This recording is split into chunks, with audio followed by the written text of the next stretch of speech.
I've been watching a couple of your episodes and I noticed that sometimes you talk about leveraging the stock market as a way to complement your investment in real estate. And I was wondering if you can actually create more content about the subject so I can learn a little bit more and also incorporate that type of investment into my portfolio.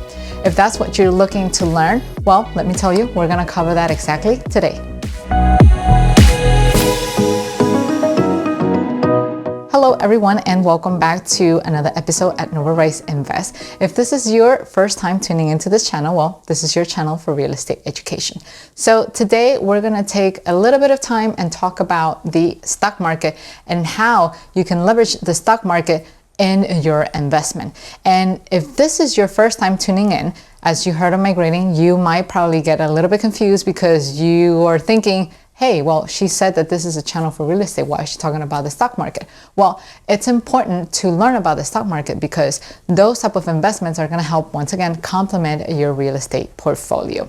And so what we're going to do, we're going to start from the very bottom and we're going to build our knowledge all the way up top until the point where we can actually start discussing stocks in this channel. Now, if you are very knowledgeable into the subject of stock investing, you might probably be thinking, hey, well, this is a little boring for me, and you might not bring enough value to what I'm looking for. But to a certain degree, all of us, we may know somebody or somebody of somebody that might be looking into getting into the stock market and they don't have enough knowledge, and maybe you don't necessarily have the time to teach this person. And that's why we're creating this episode, so that we can create a level playing field and bring everybody up to the same level so we can all take advantage of this information. So without further ado, let's just jump into the board and start our content for today. So before we even talk about the stock, let's just take a step back and think about what does it mean to have a stock? What is the meaning of a stock, right? And for that, what we're gonna do, we're gonna think of a company. So let's say this is a big corporation. We have a building right here.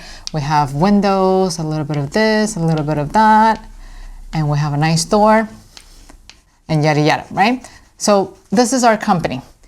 Now you might be wondering, how do companies raise funds? There are multiple ways to raise funds. Sometimes, they sell their products, they have a service, but in addition to that, they do other things in order to get access to funds so they can invest it in the growth of the company, research and development, you name it. And there are multiple ways to raise funds, but today we're going to briefly talk about three, and out of the three, we're going to focus on one. So one way a company raises money is through the issuance of corporate bonds. So that is just simply a fancy way, corporate bonds, to say that they issue debt. They're issuing an IOU. So let's say, for example, you come in and you lend me some money. I'm the owner of this corporation. And then after a while, I'll just return the money to you plus interest. So think of it as some kind of a mortgage, so to speak, right? And then as you move along the list, then we have what we call stocks. And stocks is the equivalent of equity, right? And hold that thought right there. We're going to talk about that in a little bit. And then another way to raise funds, let's say, is through crowdfunding platforms. An example of them could be a company or a platform called Wefunder, or the other one could be Seed Invest, right? And so what's the difference between all of these three different strategies? Like I said, there's a lot more out there, but we're going to narrow it down to three.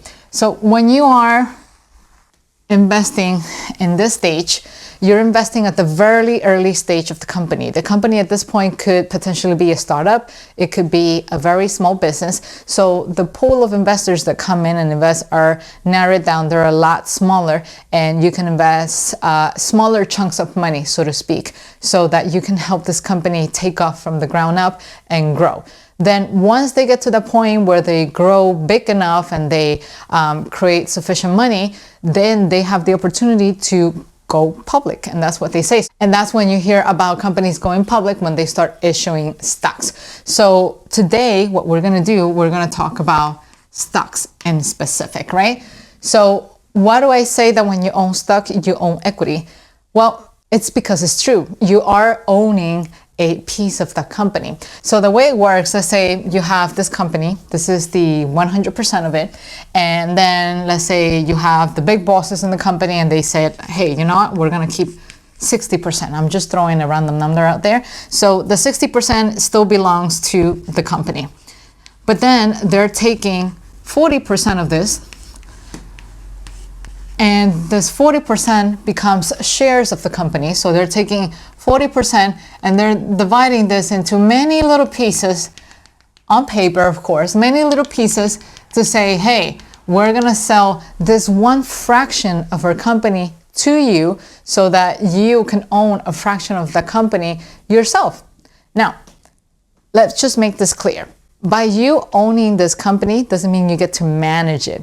You become a silent investor. Yes, you own a piece of it, so when the company is not doing so well, you also lose money, but when the company is doing great, you also gain money out of it. However, you have no say whatsoever unless you buy at least 10% of the shares, which at that point could become quite expensive. But for the most part, you don't get to have a say in it because the rules, the big bosses, are gonna be in the C-suite. Now, what exactly is the C-suite? Well, that's basically the people at the very top, and that is the CEO, that's the CFO, and that's the COO. And for those who have never heard of these terms before, CEO stands for Chief Executive Officer, the CFO is the Chief Financial Officer, and then COO is the Chief Operating Officer, right? So all of these people, amongst all others that report directly up to them, are the ones responsible for deciding what to do with the money that you invested in the company. Now, you might be wondering, okay, that makes sense until now, but how do I decide which company to invest in? And how do I decide what management team do I even like? That's why sometimes you hear in the news, they associate names of people directly to a company. Jimmy Dimon to JP Morgan Chase, or Jeff Bezos to Amazon, for example, because they are the face of the company. They're the ones sitting at the very top. They're the ones with the vision, and they're the ones that get to say how that money gets used. We're going to study ways where you can analyze the company and find out whether that's the right investment for you or whether you even want to invest in that company. Now that you know that, let's dive into the strategies. So now we have a clean board. There's two ways where you can actually do the analysis, study the company, study the stock, and that's by one, what they call fundamental analysis. Fundamental analysis. And the other one is called technical analysis. So technical analysis. So let's say, for example, I got an analogy to use for this type of a strategy. So let's say for fundamental analysis, people who are using the fundamental analysis, they're looking to invest long-term. So the equivalent for that in real estate will be buy and hold. You're buying properties and you're holding them for a long time because you're willing to go through the ups and downs in the market, because the real use, the way that you're going to build equity is by holding it for a long time. On the other hand, with technical analysis, what people are looking for is just simply something to make it a quick win, something that you can use and build capital, build enough money for today or for the next week or so, and then you're out. Another funny way to look at this is, let's say, for example, fundamental analysis is more of a Match.com kind of thing. You find people, you meet people on Match.com because you're looking for a potential partner to be with you for life. So when you meet with this partner, you're looking for things like, what are the values in their lives? Is this person a saver? Is this person a spender? Does this person even want any kids, any children? Or is it the kind of person that just simply don't want any children whatsoever? And so at that stage, you're trying to figure out, okay, can I see myself, can I envision myself with this person long term, right? So you care about the whole package. You care about everything that makes up this person. Technical analysis, on the other hand, is more like a Tinder, so to speak, right? So you come in, you swipe, you flip back and forth until you find that right one, you get your quick win, so to speak, and you have fun with it, and then you leave. So it's the same thing here, because what you're doing is that you're analyzing what can give you something today. So this is the type of strategy that most people utilize for, let's say, intraday trading. So we got intraday trading. And this is what people use to invest long term, right? So, for example, people like Warren Buffett, they want to invest in the long term. So, funny enough, even between the traders, they see these two different tools or ways to explore stocks with different eyes. So people who prefer to do technical analysis, they're usually viewed as traders because all they do is trade all the time. And people who prefer the fundamental analysis, they're typically viewed as investors because as an investor, you expect to, just hold, ride the ups and downs once again until the investment pays off many years into the future. And what we're gonna do today in this video, we're gonna focus on the fundamental analysis. We're gonna create another episode to talk about the technical one, but today it's gonna be all about the fundamental analysis. So for that, what we're gonna do, we're gonna jump straight into my computer so I can show you the tools that you can actually leverage in order to make this happen. But before we do that, if you're enjoying this episode, do not forget to hit the like button right here to help this episode rank and make this information available to other people like you who are looking to educate themselves in this subject. Or you can always spread the love and share this video with someone you think is gonna benefit from. Now, time to go to the computer. And here we are in my computer. So to help out with your fundamental analysis, and once again, we will eventually get to the technical one, but for now we're going to focus on the fundamental analysis. We're going to explore two websites that you can leverage to make that happen. One is a Seeking Alpha. So you can either do it on your desktop and just visit the link, or you can actually download an application. And so you can see, let me show you the icon. On the Google Store or from the Apple App Store. And you can have this as an application just to make that information readily available for you. And another website that is actually pretty good at helping you stay on top of what's going on and helping you with the fundamental analysis, it's investing.com. And just like Seeking Alpha, they also have an application that you can download. You can get it from the Google Store or from the Apple App Store, and you will have that information readily available in your phone, and that way it can be more convenient for you, or you can just simply visit the website, whichever way it's more convenient for you, right? So let's start with Seeking Alpha. This is a website that I've been using for years. Sometimes I come on here, sometimes I ignore it because once again, I invest in the stock market and the long term, so I'm more of a long-term investor. I'm more of a fundamental analysis type of person. So what I do to best leverage this tool is to create a portfolio. So you can come into the My Portfolio tab, and all you gotta do is just to create a new portfolio with the stocks that you want to follow. So let's say, for example, I want to create a portfolio and I want to name this, let's say, test portfolio or something like that. Test portfolio. And so I'm coming here, I created the test portfolio. And of course, in order to do this, you have to create your account. I forgot to mention that before. And the account is actually free of charge. You don't have to pay anything. And then voila, you just start adding stuff that you want to monitor. So let's say Tesla has been creating a lot of noise. So you want to monitor Tesla. So you add Tesla to your equation. No, I'm not interested because I want to show you guys how to get things done.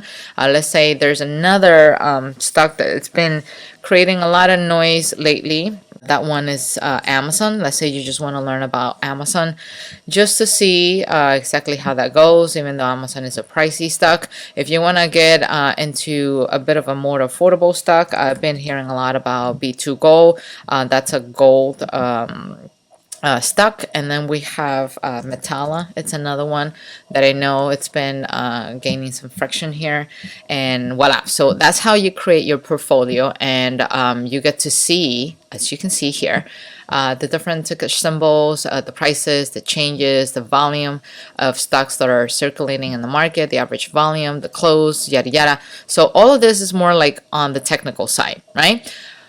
On the fundamental analysis side, let's say you want to learn a little bit more about B2 Gold because you saw the price point and you're thinking, oh my God, this is actually pretty good.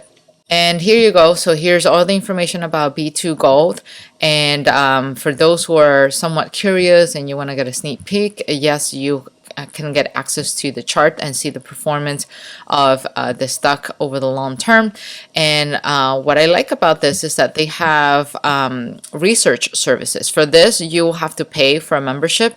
I'm not entirely sure what the membership is nowadays because it's been a while. So see, you can upgrade. The basic is free, premium is $20 a month, and pro is $200 a month, assuming that you would like to leverage the research that some of these professionals are providing to your decision making. If not, that is fine. You can actually just simply go and access the news. What I like about this tool or this platform is that they compile everything together in a one-stop shop, so that way you can learn as much as you can about this company. So the news are free, so you come in here and you take a look at it, and there you go. You can learn, you can read all there is about the tool.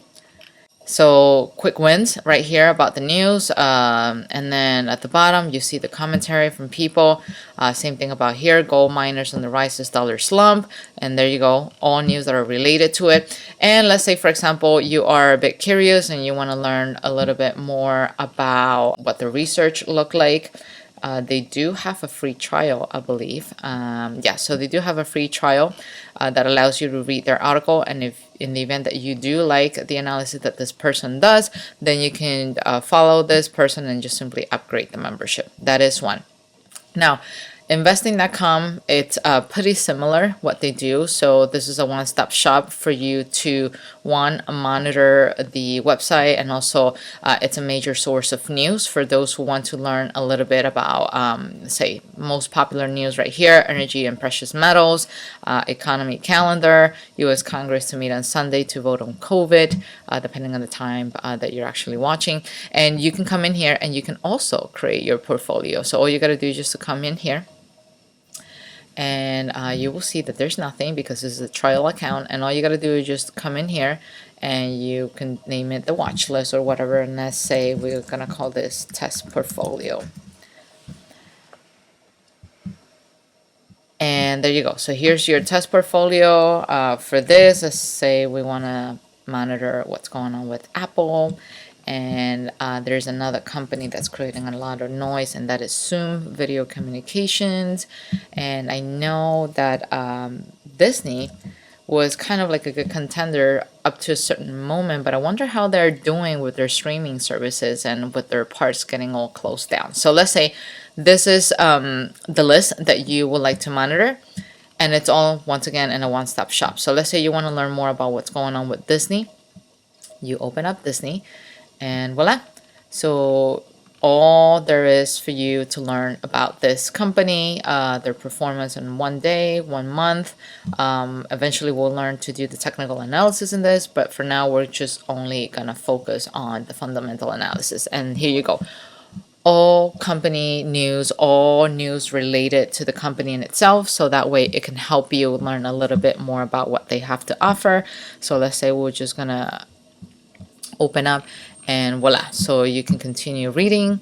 And as you scroll down, you will see here that they are some articles where they're providing analysis about the company, about Walt Disney, and all you gotta do is just to simply click in here and continue reading, and voila, here you got an entire analysis about what they do. Obviously, this is a paid subscription. The Economy, it's an excellent magazine for those who want to educate themselves more in the subject. And yeah, so that's pretty much how you can leverage these amazing tools. Hopefully, you can start building your portfolio and get yourself acclimated, learning a little bit more about the news. Like I said, you can choose between Seeking Alpha, top stocks, latest new, market, stock ideas, dividends, ETF. Eventually, we're going to cover ETFs as well. Anything about investing strategies, or you can leverage investing.com, where they provide insights, of course, at a premium. There's news, analysis, charts, technical brokers, tools. They have portfolios. They have an educational component right here that you can definitely manage. And they have on-demand webinars right here that you can definitely check out. So that's pretty much all I have for you today. Hopefully you find this content valuable. And if you do, once again, do not forget to share the love and share this episode. And while I still have you here, do not forget to check this episode right here. That's going to help you complement everything you learned today. And until then, I'll see you guys next time. Take care. Bye-bye.